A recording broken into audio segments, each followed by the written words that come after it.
Welcome back my dear students. Welcome to physics class. ഇന്നത്തെ physics ക്ലാസ്സിലേക്ക് ഊർജ്ജസ്വലരായി വന്നിരിക്കുന്ന നിങ്ങൾ ഓരോരുത്തരെയും ഇന്ന് നമ്മൾ ചെയ്യാൻ പോകുന്ന നമ്മുടെ ചാപ്റ്റർ മോഷൻ അല്ലെങ്കിൽ ചലനം എന്നുള്ള ചാപ്റ്ററിലെ ലെറ്റസ് അസസ് പോർഷനിലേക്ക് സ്വാഗതം ചെയ്യുന്നു. അപ്പോൾ നമ്മൾ ഇന്ന് ചെയ്യുന്നത് ലെറ്റസ് അസസ്സിലെ നമുക്ക് വിലയിരുത്താം എന്ന് പറഞ്ഞിട്ട് നമ്മുടെ ടെക്സ്റ്റിൽ വർക്കൗട്ട് ചെയ്യേണ്ട അല്ലെങ്കിൽ ടെക്സ്റ്റിലെ എക്സസൈസ് പോർഷനാണ്. ആ എക്സസൈസ് പോർഷനിലെ എല്ലാ ക്വസ്റ്റ്യൻസും ചെയ്യുന്നില്ല, വെറൈറ്റി ആയിരിക്കുന്ന ക്വസ്റ്റ്യൻസ് മാത്രം സെലക്ട് ചെയ്തിട്ട് നമുക്ക് ചെയ്ത് പഠിക്കാം. അപ്പോൾ ആ ക്വസ്റ്റ്യൻസ് എന്തുകൊണ്ടാണ് സെലക്ട് ചെയ്തതെന്ന് വെച്ചിട്ടുണ്ടെങ്കിൽ അതേ മാതൃകയിൽ തന്നെയാണ് നമ്മുടെ ഫൈനൽ എക്സാമിനും ക്വസ്റ്റ്യൻസ് ഒക്കെ ചോദിക്കാറ്. അപ്പോൾ നമുക്ക് ഏതൊക്കെയാണ് ക്വസ്റ്റ്യൻസ് എന്ന് നോക്കാം.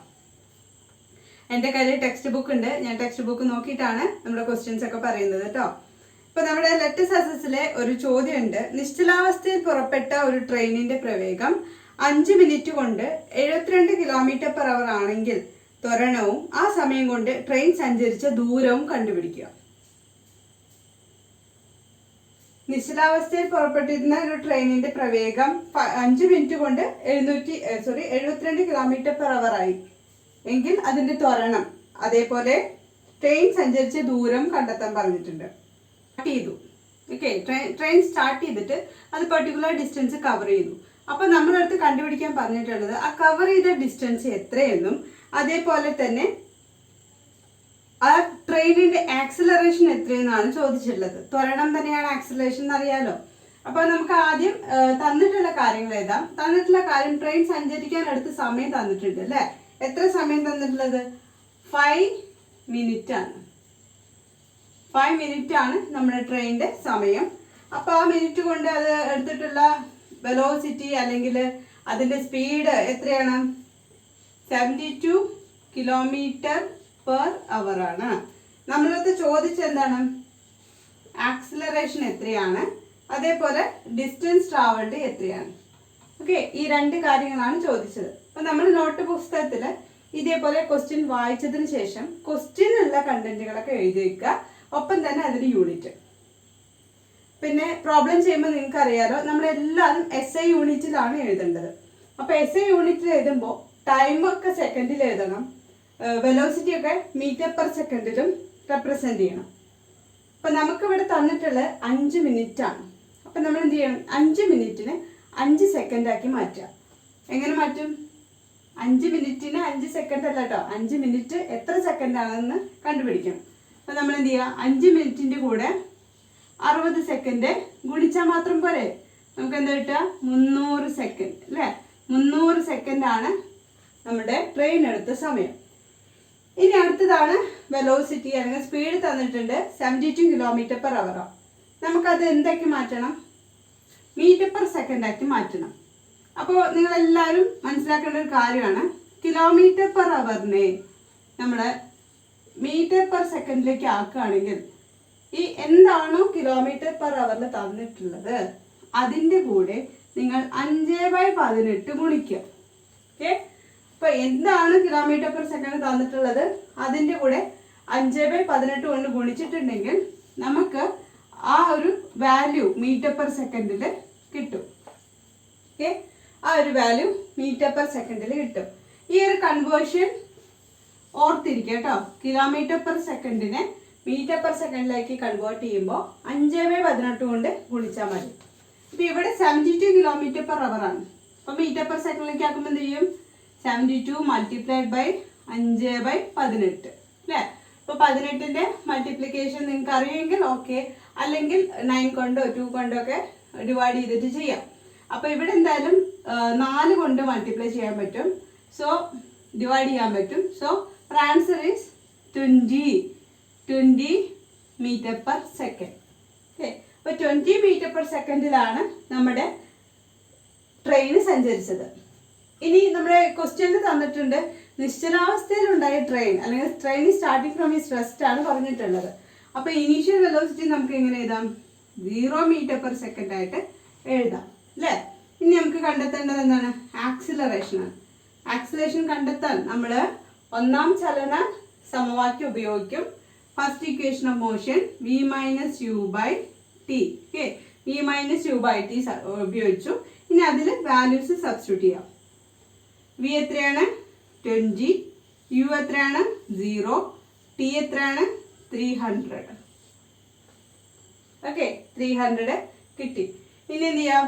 20/30 വരും ഇവിടെ. അതായത് 1/15 മീറ്റർ പെർ സെക്കൻഡ് സ്ക്വയർ ആണ് നമ്മുടെ ട്രെയിനിൻ്റെ acceleration. Okay, 1/15 metre per second square ആണ് ട്രെയിനിൻ്റെ ആക്സിലറേഷൻ. അപ്പോൾ ആക്സിലറേഷൻ കണ്ടെത്തിയ വിധം മനസ്സിലായല്ലോ. ഇനി നമുക്ക് കണ്ടെത്താനുള്ളത് എന്താണ്? ഡിസ്പ്ലേസ്മെന്റ് ആണ്. ഡിസ്പ്ലേസ്മെന്റ് കണ്ടെത്താൻ നമുക്ക് സെക്കൻഡ് ഇക്വേഷൻ ഓഫ് മോഷൻ ഉപയോഗിക്കാം, അല്ലെങ്കിൽ തേർഡ് ഇക്വേഷൻ ഓഫ് മോഷൻ ഉപയോഗിക്കാം. തൽക്കാലത്തിൽ നമുക്ക് സെക്കൻഡ് ഇക്വേഷൻ യൂസ് ചെയ്യാം കേട്ടോ. ut plus half A T square. Okay, ut plus half A T square ആണ് നമ്മൾ ഉപയോഗിക്കുന്നത്. ഇനി അതിൻ്റെ സബ്സ്റ്റിറ്റ്യൂഷനാണ്. സബ്സ്റ്റിറ്റ്യൂഷൻ കാണിക്കാൻ വേണ്ടിയിട്ട് ഞാൻ ഈ ഒരു ഭാഗം റിമൂവ് ചെയ്യണേ. ഇതിൻ്റെ സബ്സ്റ്റിറ്റ്യൂഷനാണ് ഇവിടെ കാണിക്കുന്നത്. s ഈക്വൽ ടു യുടെ വാല്യൂ എത്രയാണ് തന്നിട്ടുള്ളത്? 0. 0 ഇൻറ്റു ടൈം എത്രയാണ്? 300 second plus half into acceleration എത്രയാണ്? 1/15 ഇൻറ്റു ടി സ്ക്വയർ എന്ന് പറഞ്ഞാൽ 300ന്റെ സ്ക്വയർ, അതായത് 300 ഇൻറ്റു 300 ആണ് വരിക. ഓക്കെ, ഇനി സിമ്പിൾ മാത്തമാറ്റിക്സ് ചെയ്യാം. 15ഉം 13ഉം 300ഉം നമുക്ക് ഡിവൈഡ് ചെയ്യാൻ പറ്റും. 20 ആണ് ഇവിടെ കിട്ടുന്ന ആൻസർ വരിക. ഓക്കെ, ദെൻ ഈ 2ഉം 20ഉം നമുക്ക് ഡിവൈഡ് ചെയ്യാം. ഇവിടെ കിട്ടുന്ന ആൻസർ 10 ആണ്. അപ്പോൾ ഓൾ ടുഗദർ നമുക്ക് കിട്ടുന്ന എത്രയാണ്? ഡിസ്പ്ലേസ്മെന്റ് എന്ന് പറയുന്നത് 3000 മീറ്റർ അഥവാ 3 കിലോമീറ്റർ. ഓക്കെ, 3000 മീറ്റർ അല്ലെങ്കിൽ 3 കിലോമീറ്റർ ആണ് നമ്മളുടെ ട്രെയിൻ സഞ്ചരിച്ച ദൂരം. അപ്പം എല്ലാവർക്കും എങ്ങനെയാണ് പ്രോബ്ലം സോൾവ് ചെയ്തതെന്ന് നമുക്ക് മനസ്സിലായിട്ടുണ്ടാവും. ആദ്യം നമ്മൾ ചെയ്യേണ്ടത് പ്രോബ്ലം നന്നായിട്ട് വായിക്കുക. അതിനുശേഷം പ്രോബ്ലത്തിലുള്ള നമുക്ക് കിട്ടാവുന്ന കണ്ടന്റുകൾ, കിട്ടാവുന്ന ക്വാണ്ടിറ്റീസുകളൊക്കെ യൂണിറ്റ് പ്രകാരം എഴുതുക. യൂണിറ്റ് പ്രകാരം എഴുതുമ്പോൾ ശ്രദ്ധിക്കേണ്ടത് മിനിറ്റിനൊക്കെ സെക്കൻഡിലേക്ക് കൺവേർട്ട് ചെയ്യണം, കിലോമീറ്റർ പെർ അവറിനെ മീറ്റർ പെർ സെക്കൻഡിലേക്ക് കൺവേർട്ട് ചെയ്യണം. എന്നിട്ട് നമ്മുടെ ഏതെങ്കിലും ഒരു ചലന സമവാക്യം യൂസ് ചെയ്യുമ്പോൾ നമുക്ക് ഉത്തരം കിട്ടും. ഉത്തരം കിട്ടുമ്പോൾ കുട്ടികളെ ശ്രദ്ധിക്കേണ്ടത് നിങ്ങളുടെ എഴുതുന്ന മാഗ്നിറ്റ്യൂഡ് മാത്രമല്ല, കൂടെ അതിൻ്റെ യൂണിറ്റും കൂടി എഴുതാൻ മറക്കരുത് കേട്ടോ.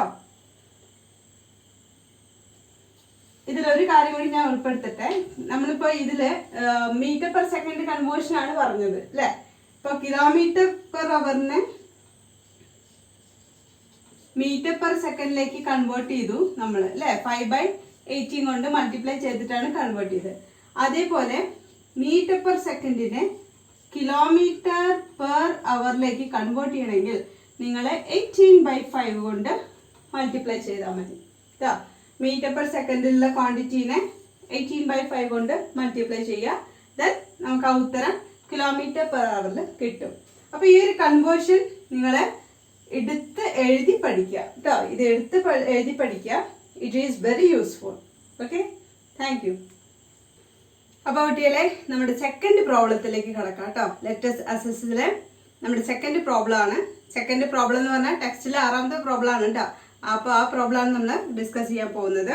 ചോദ്യം ഇതാണ്: 18 കിലോമീറ്റർ പെർ അവറിൽ നിന്ന് 5 സെക്കൻഡ് കൊണ്ട് 54 കിലോമീറ്റർ പെർ അവർ പ്രവേഗത്തിൽ എത്തിയ കാറിന്റെ ത്വരണവും സ്ഥാനാന്തരവും കണക്കാക്കുക.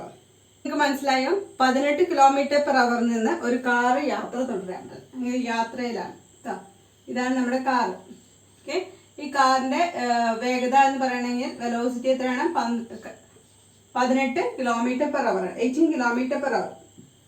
പിന്നെ ഈ കാറ് സഞ്ചരിച്ചു. എത്ര സഞ്ചരിച്ചത്?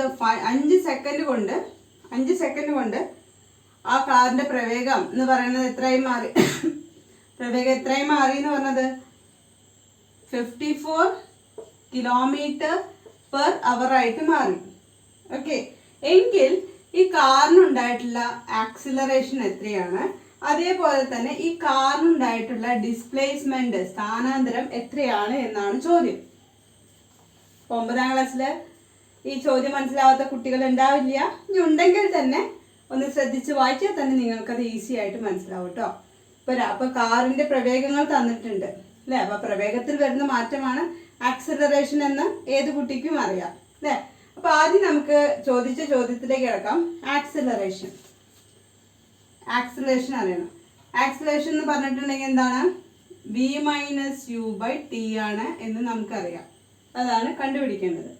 അപ്പോൾ തന്നിട്ടുള്ള ചോദ്യത്തില് u ഇനീഷ്യൽ വെലോസിറ്റി അഥവാ ആദ്യ പ്രവേഗം എന്ന് പറയുന്നത് 18 km/h ആണ്. ഓക്കെ, 18 km/h ആണ്. നമുക്കറിയാം ഇതെപ്പോഴും മീറ്റർ/സെക്കൻഡിലാണ് എഴുതേണ്ടത്. അപ്പൊ നിങ്ങൾ എന്ത് ചെയ്യും?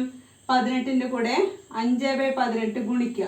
5/18 ഗുണിക്കുമ്പോൾ കിട്ടുന്നതാണ് നമുക്ക് 5 m/s അല്ലേ. ഇനീഷ്യൽ വെലോസിറ്റി അഥവാ ആദ്യ പ്രവേഗത്തിന്റെ മാഗ്നിറ്റ്യൂഡ് അല്ലേ, 5 m/s. ഇനി ഇവിടെ ഫൈനൽ വെലോസിറ്റി നമുക്ക് തന്നിട്ടുണ്ട് 54 km/h അല്ലേ. 54 km/h തന്നിട്ടുണ്ട്. അത് നമുക്ക് മീറ്റർ/സെക്കൻഡ് ആക്കി മാറ്റണം. അപ്പോൾ 54 multiplied by 5/18 ചെയ്യാം. ഓക്കെ, അപ്പോൾ 18ല് 54 എത്ര വട്ടം പോവും?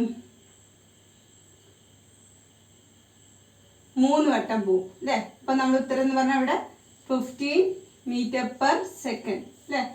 15 m/s ആയി. ഓക്കെ, ഇതിപ്പോ ഞാൻ 18 കൊണ്ട് ഡയറക്റ്റ് ആയിട്ടാണ് ഡിവൈഡ് ചെയ്തത്. നിങ്ങൾക്ക് അങ്ങനെ ഡിവൈഡ് ചെയ്യാൻ ബുദ്ധിമുട്ടുണ്ടെങ്കിൽ കോമൺ ഫാക്ടേഴ്സ് എടുത്തിട്ട് ഡിവൈഡ് ചെയ്താലും മതി കേട്ടോ. അപ്പൊ 18ഉം 9ഉം അങ്ങനെ എടുക്കാം, അത് 2 വെച്ചിട്ട് ഡിവൈഡ് ചെയ്യാം. It's up to you. അപ്പൊ നമുക്കിവിടെ initial velocity, final velocity and journey for the total travel is already given. എത്രയാണ്? 5 സെക്കൻഡ് അല്ലേ. ആക്സിലറേഷൻ കണ്ടെത്താലോ. ആക്സിലറേഷൻ കണ്ടെത്തും 15 - 5 ഡിവൈഡഡ് ബൈ 5, അതായത് 10/5, അതായത് 2 m/s² ആണ് നമ്മുടെ ആക്സിലറേഷൻ. 2 m/s² ആണ് നമ്മുടെ ആക്സിലറേഷൻ. അപ്പോൾ ഈ കാറിനുണ്ടായിട്ടുള്ള ത്വരണം എന്ന് പറയുന്നത് 2 m/s² ആണ്. ഇനി ചോദിച്ച വേറൊരു ചോദ്യമാണ് ഇതിലുണ്ടായിട്ടുള്ള ഡിസ്പ്ലേസ്മെന്റ് S ചോദിച്ചിട്ടുണ്ട്. S കണ്ടെത്താൻ നമുക്ക് എങ്ങനെ കണ്ടെത്താം? ut + 12 AT² ഉപയോഗിക്കാം അല്ലേ. ut + 12 AT² യൂസ് ചെയ്യാം.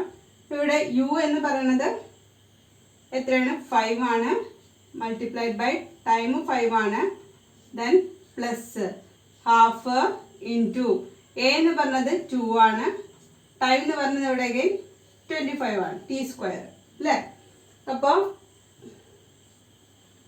ഇതിന്റെ വാല്യൂ, ഈ എസിന്റെ വാല്യൂ ആണ് ഞാൻ ഇവിടെ എഴുതാൻ പോകുന്നത് കേട്ടോ. അപ്പൊ എസിന്റെ വാല്യൂ എന്ന് പറഞ്ഞാൽ ഇവിടെ 5 × 5 25 വരും.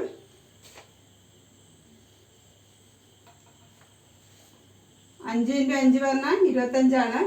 പ്ലസ് ഇവിടെ 1/2 ആണ്. അപ്പോൾ 1/2 2ഉം ഈ 2ഉം ഡിവൈഡ് ചെയ്ത് പോകും. പിന്നെ നമുക്കുള്ളത് 25 ആണ്. ഓക്കെ, അപ്പോൾ നമ്മുടെ ആൻസർ എത്ര കിട്ടി?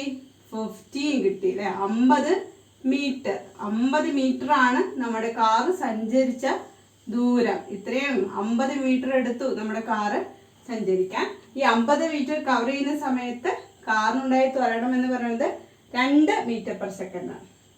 ഓക്കെ, അപ്പൊ നമ്മൾ ഇവിടെ ആക്സിലറേഷൻ കണ്ടെത്തി, അതേപോലെ തന്നെ ഡിസ്പ്ലേസ്മെന്റ് കണ്ടെത്തി. അപ്പോൾ എന്തായാലും പല കുട്ടികളുടെ മനസ്സിലുണ്ടായിട്ടുള്ള ഒരു ഡൗട്ട് ഉണ്ടായിരിക്കും, എന്തുകൊണ്ടാണ് നമ്മൾ മറ്റ് തേർഡ് ഇക്വേഷൻ ഓഫ് മോഷൻ ഇവിടെ ഉപയോഗിച്ചില്ല, അല്ലെങ്കിൽ ആ ഒരു ഇക്വേഷൻ ഓഫ് മോഷൻ ഇവിടെ ഉപയോഗിച്ചാൽ ഉത്തരം സെയിം തന്നെയാണോ അത് വ്യത്യസ്തമാണോ എന്നുള്ള കാര്യം ഉണ്ടായിട്ടുണ്ടാവല്ലോ. അപ്പൊ നമുക്കതൊന്ന് ചെക്ക് ചെയ്ത് നോക്കാം. അപ്പൊ എല്ലാവരും ഇപ്പൊ എടുത്തിട്ടുള്ള ഈ ബോർഡ് വർക്ക് എഴുതിയെടുക്കുക. ഇനി നമ്മൾ ഇതേ ക്വസ്റ്റ്യനിൽ തന്നെ third equation of motion use ചെയ്യാൻ പോവാണ് കേട്ടോ.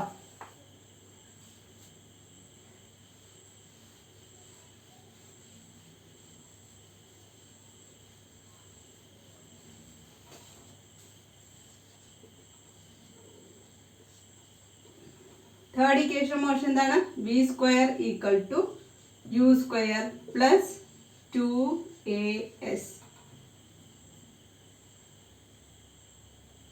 അപ്പൊ നമുക്ക് ഇതിന്ന് ഡിസ്പ്ലേസ്മെന്റ് ആണ് കണ്ടെത്തുന്നത്. s = v square minus u square by 2a. Okay, ഇനി എന്ത് ചെയ്യാം കുട്ടികളെ? വിയുടെ സ്ഥാനത്ത് വി എത്ര? 15 സ്ക്വയർ ആണ്. 15 സ്ക്വയർ എന്ന് പറഞ്ഞാൽ 225 ആണ് കേട്ടോ. 15 square minus u square, u square പറഞ്ഞാൽ 25 ആണ്. 5 square divided by 2 into a എന്ന് പറഞ്ഞത് ആക്സിലറേഷൻ ആണ്, അത് 2. ഓക്കെ, അപ്പോൾ ഫസ്റ്റ് ഇക്വേഷനിൽ നമുക്ക് കിട്ടിയത് 15 മീറ്റർ ആണ് കേട്ടോ. അപ്പോൾ ഇത്രയും സബ്സ്റ്റിറ്റ്യൂഷൻ വരെ നിങ്ങൾ എത്തിയിട്ടുണ്ടായിരിക്കും. ഇനി ഫുൾ റീഅറേഞ്ച്മെൻറ്റും സിംപ്ലിഫിക്കേഷനാണ്. 225 നിന്ന് 25 കഴിച്ചു കഴിഞ്ഞാൽ നമുക്ക് 200 കിട്ടും അല്ലേ. 200 ഡിവൈഡഡ് ബൈ 4, താഴത്ത് 4 ആണ് അല്ലേ. ഇനി നിങ്ങൾ ഇതിന്ന് ഹരിച്ച് നോക്കേ, 4ഉം 200ഉം എത്ര പോവും?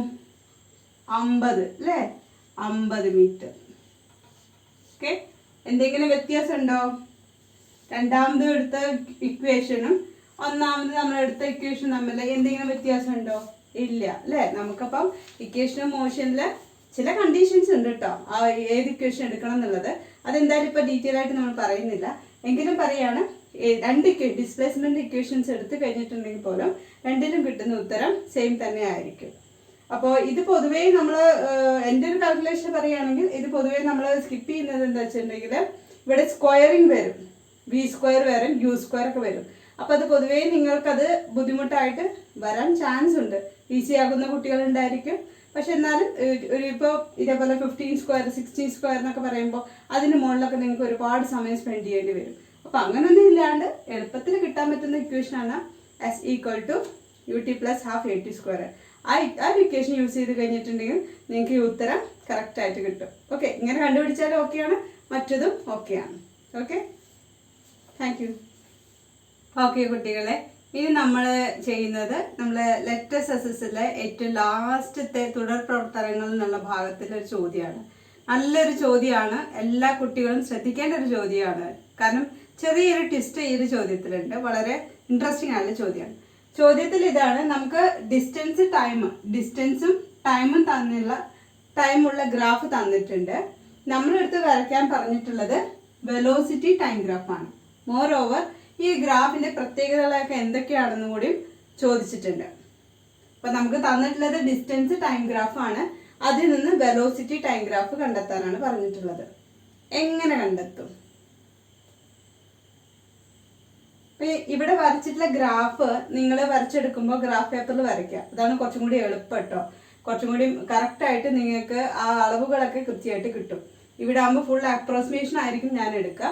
മാക്സിമം അങ്ങനെ അപ്രോക്സിമേഷൻ ഇല്ലാണ്ട് എടുക്കാൻ ശ്രമിക്കാം. അപ്പോൾ നമ്മുടെ ക്വസ്റ്റ്യൻ വെലോസിറ്റി ടൈം ഗ്രാഫാണ്. വെലോസിറ്റി ടൈം ഗ്രാഫ് ആണെങ്കിൽ വെലോസിറ്റിയും ടൈമും കിട്ടണം അല്ലേ. വെലോസിറ്റിയും ടൈമും നമുക്ക് കിട്ടണം. ഇവിടെ ആണെങ്കിൽ ടൈം തന്നിട്ടുണ്ട് 10, 20, 30, 40, 50 അല്ലേ. 10, 20, 30, 40, 50 പിന്നെ 0 ഉണ്ട് കേട്ടോ. ടൈം 0, ഇവിടെ 0 ആണല്ലോ. ഓക്കെ, തന്നിട്ടുണ്ട്. അപ്പം ഇതിന് കറസ്പോണ്ടിങ് ആയിട്ടുള്ള വെലോസിറ്റി നമുക്ക് കണ്ടെത്തണം. നമ്മൾ അതെങ്ങനെയാണ് കണ്ടെത്തുക എന്നുള്ളത് ഗ്രാഫിൽ നിന്ന് നോക്കാം അല്ലേ. ഇവിടെ ഡിസ്റ്റൻസ് എത്രയാണ്? 20 ഉണ്ട്. ഈ 20ക്ക് കറസ്പോണ്ടിങ് ആയിട്ടുള്ള ടൈം എത്രയാണ്? 10 ആണ് വരിക കേട്ടോ. 20ക്ക് കറസ്പോണ്ടിങ് ആയിട്ടുള്ള ടൈം എന്ന് പറയുന്നത് 10 ആണ്. ഓക്കെ, അപ്പം നമുക്ക് വെലോസിറ്റി എങ്ങനെ കണ്ടെത്താം? ഡിസ്റ്റൻസ് ബൈ ടൈം ആണ് വെലോസിറ്റി അല്ലേ. അപ്പോൾ അവിടെ എങ്ങനെ കൊടുക്കാം? 20/10 ചെയ്യുക. അപ്പോൾ എത്ര കിട്ടും? 2 കിട്ടും. 2 മീറ്റർ പെർ സെക്കൻഡ്.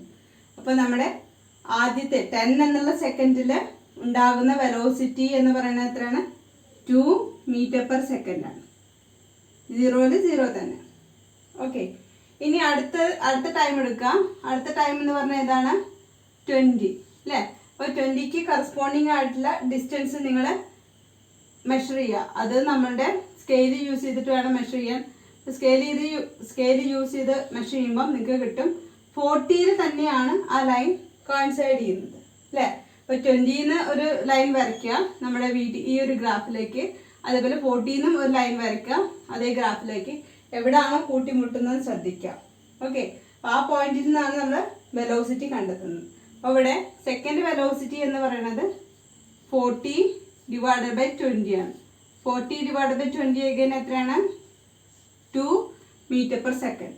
അപ്പോൾ 20 എന്നുള്ള ടൈമിലും നമ്മുടെ കാറിൻ്റെ വെലോസിറ്റി എന്ന് പറയുന്നത് 2 തന്നെയാണ്. ഇനി അടുത്ത ടൈം നോക്കാം. അടുത്ത ടൈം എത്രയാണ്? 30 അല്ലേ? അപ്പോൾ 30ന് നേരെ നിങ്ങൾ സ്കെയിൽ വെച്ച് വരയ്ക്കുക. അതിന് കറസ്പോണ്ടിങ് ആയിട്ട് വരുന്ന y ആക്സിസിൽ വരുന്ന വാല്യൂ നോക്കുക. അപ്പോൾ അത് 60 ആയിരിക്കും. ഓക്കെ, അപ്പോൾ നിങ്ങൾ എന്ത് ചെയ്യുക? അതിന് വെലോസിറ്റി കണ്ടെത്തുക. 60/30 ചെയ്യുക. അപ്പോൾ 2 മീറ്റർ പെർ സെക്കൻഡ് ആയിരിക്കും കിട്ടും. വെലോസിറ്റി 2 തന്നെ. ഇനി അടുത്തത് 40 ആണ്. 40ലും നിങ്ങൾ ഇതേപോലെ ഗ്രാഫിൽ സ്കെയിൽ വെച്ച് വരയ്ക്കുക. അതേപോലെ y ആക്സിസിൽ അതേ ലെവലിൽ തന്നെ എന്ത് ചെയ്യാം? സ്കെയിൽ വെച്ചിട്ട് വരച്ച് നോക്കുക. അപ്പോൾ ഏത് പോയിന്റിലാണോ കോയിൻസൈഡ് ചെയ്യുന്ന നോക്കുക. ഓക്കെ, അപ്പോൾ വെലോസിറ്റി അറ്റ് 40 സെക്കൻഡ് എന്ന് പറയുന്നത് 80/40 ആണ്. അത് എത്രയാണ്? 2 മീറ്റർ പെർ സെക്കൻഡ്. 2 മീറ്റർ. ഇനി അടുത്തത് 15 ആണ്. 50 എങ്ങനെ ചെയ്യും? നിങ്ങൾ ഗ്രാഫിക്കൽ ലൈനിൽ നിങ്ങൾ കറക്റ്റായിട്ട് y ആക്സിസിന് പാരലായിട്ട് ലൈൻ വരയ്ക്കാം. അത് 50ൽ കൂടെ കടന്നു പോകണം. പിന്നെ x ആക്സിസിന് പാരലായിട്ടുള്ള ലൈൻ വരയ്ക്കാം. അത് നമ്മുടെ y ആക്സിസിൽ എവിടെയാണോ കൂട്ടിമുട്ടെന്ന് നോക്കാം. അത് 100ലായിരിക്കും കൂട്ടിമുട്ടുണ്ടാവുക അല്ലേ? അപ്പോൾ ആ പോയിന്റ് എടുക്കുക. അതാണ് നമ്മുടെ 5th വെലോസിറ്റി. 100/5 വരും, 50 വരും. അതായത് അഗൈൻ 2. ഓക്കെ, അപ്പോൾ നമുക്കിപ്പോൾ എന്താ കിട്ടിയത്? നമ്മൾ വരച്ചിട്ടുള്ള ഗ്രാഫിൽ നിന്ന് നമ്മൾ വെലോസിറ്റി കണ്ടെത്തി. വെലോസിറ്റി എങ്ങനെയാണ് കണ്ടെത്തിയത്? കറസ്പോണ്ടിങ് ടൈമിനുള്ള കറസ്പോണ്ടിങ് ഡിസ്റ്റൻസ് നമ്മൾ മെഷർ ചെയ്തു. ആ കറസ്പോണ്ടിങ് ഡിസ്റ്റൻസ് വെലോസിറ്റിയുടെ ഇക്വേഷന് സബ്സ്റ്റിറ്റ്യൂട്ട് ചെയ്തിട്ടാണ് നമ്മൾ ഓരോ ടൈമിലുള്ള വെലോസിറ്റികൾ കണ്ടെത്തിയത്. അപ്പോൾ കണ്ടെത്തിയ ശേഷം നമുക്ക് എന്താ മനസ്സിലായത്? വെലോസിറ്റികളെല്ലാം സെയിം ആണ് അല്ലേ? Same 2 metre per second, 2 metre per second, 2 metre per second ആയിട്ട് തന്നെ പോകുന്നത്. അതായത് നമ്മുടെ കാർ സഞ്ചരിക്കുന്നത് യൂണിഫോം വെലോസിറ്റിയിലാണ് അല്ലേ? യൂണിഫോം വെലോസിറ്റിയാണ്. ഓക്കെ, അതായത് ഇതിൻ്റെ വെലോസിറ്റിക്ക് യാതൊരുവിധ മാറ്റവും ഇല്ല. ഓരോ ടൈം കൂടുന്തോറും വെലോസിറ്റി സെയിം തന്നെയാണ്. So we can say that it is in A uniform velocity. ഇനി ഈ യൂണിഫോം വെലോസിറ്റി ഉള്ള ഈ കാറിൻ്റെ മോഷൻ നമ്മൾ വരയ്ക്കാൻ പോവാണ്. അപ്പം അതിനുവേണ്ടി നിങ്ങൾ വീണ്ടും ഗ്രാഫ് പേപ്പർ എടുക്കുക. എക്സ് ആൻഡ് വൈ ആക്സിസുകൾ അടയാളപ്പെടുത്തുക. ഇത് രണ്ടും കൂട്ടിമുട്ടുന്ന ഭാഗം ഒറിജിൻ ആണെന്ന് അടയാളപ്പെടുത്തുക. ആദ്യം നമ്മൾ സ്കെയിലാണ് അടയാളപ്പെടുത്തുന്നത് കേട്ടോ. ഗ്രാഫിൽ അത് സ്കെയിൽ എഴുതുക. സ്കെയിൽ എന്ന് പറഞ്ഞിട്ടുണ്ടെങ്കിൽ നിങ്ങൾക്കറിയാം ഗ്രാഫിൽ ഒരു 10 ഡിവിഷൻസ് ഉണ്ടായിരിക്കും. അതേപോലെ അത് വൈ ആക്സിസിലും ഉണ്ടായിരിക്കും. അപ്പോൾ ആദ്യം എഴുതേണ്ടത് ഓൺ എക്സ് ആക്സിസ്. എക്സ് ആക്സിസിൻ്റെ സ്കെയിലാണ് നമ്മൾ എഴുതാൻ പോകുന്നത്. അവിടെ എത്ര സ്കെയിൽ എടുക്കുന്നത്? 10 ഡിവിഷനുകൾ കൂടി കഴിഞ്ഞിട്ടുണ്ടെങ്കിൽ നമ്മളത് 10 സെക്കൻഡ് ആയിട്ടാണ് എടുക്കുന്നത്. 10 ഡിവിഷനുകൾ കൂടി ചേരുമ്പോൾ 10 സെക്കൻഡ് ആയിട്ട് എടുക്കുന്നു. ഓക്കെ, അപ്പോൾ ഇതൊരു 10 ഡിവിഷനാണ്. അടുത്ത 10 ഡിവിഷൻ കൂടി ചേരുമ്പോൾ ഇത് 20 സെക്കൻഡ് ആവും. അടുത്ത 10 ഡിവിഷൻ കൂടി ചേരുമ്പോൾ ഇത് 38 സെക്കൻഡ് ആവും. അടുത്ത 10 ഡിവിഷൻ 40. ഓക്കെ, അങ്ങനെ ഈ വാല്യൂ എങ്ങനെ മാറിക്കൊണ്ടിരിക്കും. 0, 10, 20, 30, 40, 50. ഓക്കെ, ഇപ്പോൾ സ്കെയിൽ എടുക്കേണ്ട വിധം മനസ്സിലായല്ലോ. എക്സ് ആക്സിസിൽ നമ്മൾ എടുക്കുന്നത് ടൈമാണ്. അപ്പോൾ ആ ടൈം എത്ര ഡിവിഷനുകൾ കൂടിച്ചേരുമ്പോഴാണ് നമ്മളൊരു പ്രോപ്പറായിട്ടുള്ള ടൈം എടുക്കുന്നതെന്ന കാര്യം ഇവിടെ സ്കെയിലിൽ എഴുതി വയ്ക്കാം കേട്ടോ. On x axis 10 division is equal to 10 second. അതേപോലെ തന്നെ വൈ ആക്സിസിലെ സ്കെയിൽ എഴുതുക. On y axis. വൈ ആക്സിസിലും ഇതേപോലെ 10 ഡിവിഷൻസ് എന്താണ് റെപ്രസെൻറ്റ് ചെയ്യുന്നത്? വെലോസിറ്റി അല്ലേ? അപ്പോൾ വെലോസിറ്റി റെപ്രസെൻറ്റ് ചെയ്യുമ്പം അതിൻ്റെ ഒപ്പം തന്നെ അതിൻ്റെ യൂണിറ്റും കൂടി അടയാളപ്പെടുത്തുക കേട്ടോ. വെലോസിറ്റിയുടെ ഒപ്പം തന്നെ അതിൻ്റെ യൂണിറ്റും കൂടി അടയാളപ്പെടുത്തുക. ഇനി അതിൻ്റെ സ്കെയിൽ എഴുതാൻ പോവുകയാണേ. വെലോസിറ്റിയിലും ഇതേപോലെ 10 ഡിവിഷൻ എന്ന് പറയുന്നത് 10 ഡിവിഷൻ എന്ന് പറയുന്നത് എന്താണ്? നമുക്ക് അത് എത്ര വാല്യൂ കാണിച്ചാലും എടുക്കാം. പക്ഷെ നമുക്ക് ഇവിടെ ഉള്ളത് 2 ആണ് മേജറായിട്ട് കിടക്കുന്ന വാല്യൂ അല്ലേ. അപ്പൊ നമുക്ക് വേണമെങ്കിൽ 1 2 3 4 5 6 ആയിട്ട് എടുക്കാം വെലോസിറ്റികളുടെ വാല്യൂ, അല്ലെങ്കിൽ 2 4 6 8 ആയിട്ട് എടുക്കാം. ഓക്കെ, അപ്പൊ നമ്മൾ എന്തായാലും ഇത് 1 2 3 4 ആയിട്ട് എടുക്കണം കേട്ടോ വെലോസിറ്റികൾ. ഓക്കെ, 1 2 3 4. സോ 10 ഡിവിഷൻസ് എന്ന് പറയുന്നത് 1 മീറ്റർ പെർ സെക്കൻഡിന് തുല്യമാണ്. അപ്പോൾ വൈ ആക്സിസിൽ 10 ഡിവിഷൻ കൂടി ചേരുമ്പോൾ 1 മീറ്റർ പെർ സെക്കൻഡ് ആകും. പിന്നെയും 10 ഡിവിഷൻ കൂടി ചേരുമ്പോൾ അടുത്ത മീറ്റർ പെർ സെക്കൻഡ്, അതായത് 2 മീറ്റർ പെർ സെക്കൻഡ് ആകും. പിന്നെയും 10 ഡിവിഷൻ കയറുമ്പോൾ 3 ആവും, 4 ആവും, 5 ആവും, 6 ആവും, അതങ്ങനെ അങ്ങനെ കൂടി കൂടി പോകും. ഓക്കെ, അപ്പോൾ ഗ്രാഫ് വരയ്ക്കുമ്പോൾ നമ്മൾ ശ്രദ്ധിക്കേണ്ട കാര്യം ഇതാണ്, സ്കെയിൽ വരയ്ക്കാം. സ്കെയിൽ വരയ്ക്കല്ല, സ്കെയിൽ എഴുതുക. ഓക്കെ, എന്താണ് നമ്മൾ മാനദണ്ഡമായിട്ട് എടുക്കുന്നത്? ഒരു ഗ്രാഫ് വരയ്ക്കുമ്പോൾ നമ്മൾ എന്ത് മാനദണ്ഡത്തിലാണ് ആ ഗ്രാഫ് പ്ലോട്ട് ചെയ്തതെന്ന് പറയണ്ടേ? ആ കാര്യമാണ് ഇവിടെ നമ്മൾ എഴുതുന്നത് കേട്ടോ, അത് മസ്റ്റാണ്. അപ്പൊ ഈ സ്കെയിൽ കാര്യങ്ങളെ നിങ്ങൾ നോട്ട് ചെയ്തിട്ടുണ്ടായിരിക്കും, ഉണ്ടെന്ന് വിശ്വസിക്കുന്നു. ഞാൻ തൽക്കാലം അത് മായ്ക്കുകയാണ്, കാരണം നമുക്കിവിടെ ഗ്രാഫ് ഒന്ന് പ്ലോട്ട് ചെയ്യണം. ഗ്രാഫ് പ്ലോട്ട് ചെയ്യാൻ അത് മായ്ക്കേണ്ട ആവശ്യമില്ല, ഇവിടെ തന്നെ ഞാൻ വരച്ചു തരാം. ഓക്കെ, ഇനി നമ്മുടെ ഗ്രാഫ് പ്ലോട്ട് ചെയ്യാൻ പോവാണ്. അപ്പൊ ഗ്രാഫിൽ തന്നിട്ടുള്ള വാല്യൂസ് എന്താ? 0 എപ്പോഴും 0 തന്നെയാണ്. ഓക്കെ, 0 വെലോസിറ്റി എന്ന് പറഞ്ഞത് 0 തന്നെയാണ്. അതേസമയം 10 സെക്കൻഡ് ആകുമ്പോൾ 10 സെക്കൻഡ് ആകുമ്പോൾ വെലോസിറ്റി എത്രയാണ്? 2 ആണ്. അടുത്ത 20 സെക്കൻഡ് ആകുമ്പോൾ വെലോസിറ്റി എത്രയാണ്? 2 ആണ് അല്ലേ. 30 സെക്കൻഡ് ആകുമ്പോൾ വെലോസിറ്റി എന്താണ്? 2 ആണ്. 40 സെക്കൻഡ് ആകുമ്പോൾ വെലോസിറ്റി എത്രയാണ്? 2 ആണ്. 50 ആകുമ്പോൾ വെലോസിറ്റി എത്രയാണ്? 2 ആണ്. ഓക്കെ, അപ്പം നമ്മൾ ഗ്രാഫിൽ ഓരോ ടൈമിനും കറസ്പോണ്ടിങ് ആയിട്ടുള്ള വെലോസിറ്റികൾ അടയാളപ്പെടുത്താം. ഇനി അടയാളപ്പെടുത്തിയ ശേഷം നിങ്ങൾ ഇങ്ങനെ പോയിന്റ് ഇട്ടിട്ടുണ്ടായിരിക്കും ഗ്രാഫ് പേപ്പറിൽ അല്ലേ. ആ പോയിന്റുകളെല്ലാം ഒരുമിച്ച് വരയ്ക്കുക, സ്കെയിൽ കൊണ്ട് ഒരുമിച്ച് വരയ്ക്കുക. So you got A straight line. Okay, now you have got a straight line. And what does this straight line indicates? Okay, the straight line indicates that our car is moving with the constant velocity. അല്ലേ, constant വെലോസിറ്റിയിലാണ് ഇത് സഞ്ചരിക്കുന്നത്, അല്ലെങ്കിൽ അത് uniform വെലോസിറ്റിയിൽ സഞ്ചരിക്കുന്ന ഒരു കാറാണ് എന്നുള്ള കാര്യം നമുക്കിപ്പോൾ പിടികിട്ടി. ഓക്കെ, അപ്പോൾ ഇതൊക്കെ നമ്മൾ കണ്ടെത്തിയത് എവിടുന്നാണ്? നമുക്ക് വെറും ഒരു ഡിസ്റ്റൻസ് ടൈം ഗ്രാഫ് കിട്ടി. ആ ഡിസ്റ്റൻസ് ടൈം ഗ്രാഫിൽ നിന്നാണ് നമ്മൾ വെലോസിറ്റി ടൈം ഗ്രാഫുകൾ കണ്ടെത്തിയത്. അതിൽ നിന്നാണ് നമ്മൾ വെലോസിറ്റി ടൈം ഗ്രാഫ് വരയ്ക്കാനും പഠിച്ചത്.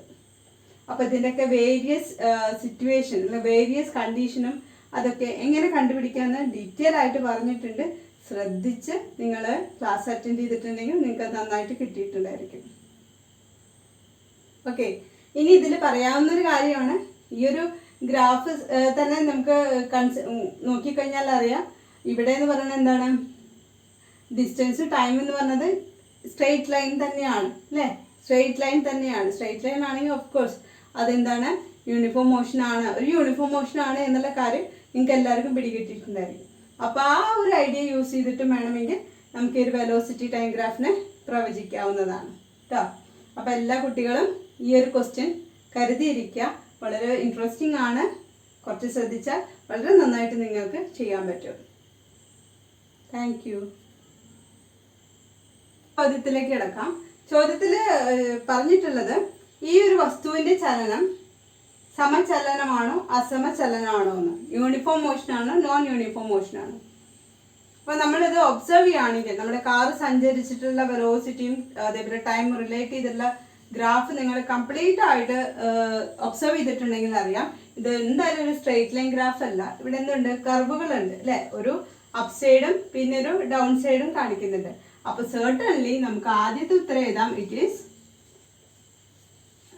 Non uniform motion. It is in non uniform motion. Okay, ഉത്തരം കിട്ടിയല്ലോ. അതെന്തുകൊണ്ടാണ് നോൺ യൂണിഫോം ആയത്? അതിൻ്റെ കർവിൻ്റെ പ്രത്യേകത അല്ലേ. ആദ്യം ഒന്ന് സ്ട്രൈറ്റ് ലൈൻ പോയി വീണ്ടും അതിൻ്റെ ഡയറക്ഷൻ മാറി താഴത്തോട്ട് വന്നു. ഓക്കെ, ഇനി രണ്ടാമത്തെ ചോദ്യം എന്ന് പറയുന്നത് ഈ 0 to a വരെയുള്ള ആക്സിലറേഷൻ്റെ പ്രത്യേകത എന്താണ്? അതേപോലെ A to B വരെയുള്ള ആക്സിലറേഷൻ്റെ പ്രത്യേകത എന്താണ്? 0 to a വരെയുള്ള ആക്സിലറേഷൻ എന്ന് പറഞ്ഞിട്ടുണ്ടെങ്കിൽ നിങ്ങൾ ഈ ഒരു ഭാഗം പൊത്തിപ്പിടിച്ച് നോക്കുക. VT ഗ്രാഫിൽ ഈ ഒരു ഭാഗം പൊത്തിപ്പിടിച്ച് നോക്കിയാൽ നിങ്ങൾക്ക് അറിയാം ഈ റെപ്രസെൻറ്റേഷൻ എന്ന് പറയുന്നത് എന്താണ്? കോൺസ്റ്റന്റ് ആക്സിലറേഷനിലുള്ള ഒരു ബോഡിയുടെ മൂവ്മെന്റ് കാണിക്കുന്നതാണ് അല്ലേ. ഒരു സ്ട്രെയിറ്റ് ലൈൻ ആണ് തന്നിട്ടുള്ളത്. So acceleration of the body will be here will be same or it will be at A uniform accelerator.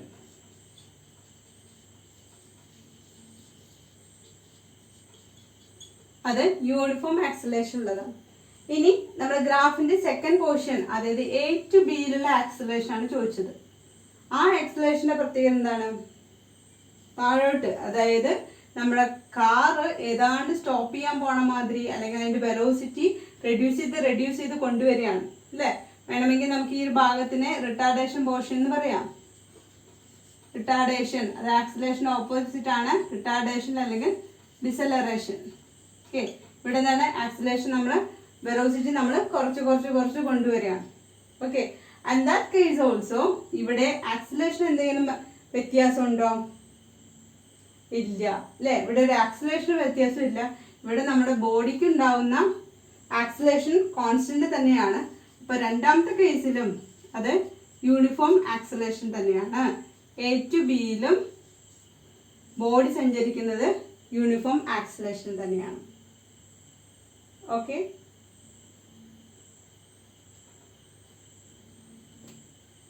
അപ്പൊ ഈ രണ്ട് ക്വസ്റ്റ്യൻ ആണ് നമ്മളടുത്ത് ചോദിച്ചിട്ടുള്ളത്. ആ രണ്ട് ക്വസ്റ്റ്യനുള്ള കറക്റ്റ് ഉത്തരം നമ്മളോടൊപ്പം പറഞ്ഞു കഴിഞ്ഞു. ഗ്രാഫൊക്കെ കിട്ടിക്കഴിഞ്ഞാൽ ആദ്യം നമ്മൾ മനസ്സിലാക്കേണ്ടത് ഗ്രാഫിൽ നിന്ന് തന്നെ നമുക്ക് ഒരുപാട് ഉത്തരങ്ങൾ കിട്ടും. അപ്പോൾ അത് സാധ്യതയുള്ള ഉത്തരങ്ങൾ ഏതൊക്കെയാണ് നിങ്ങളൊന്ന് കണ്ടെത്തുക.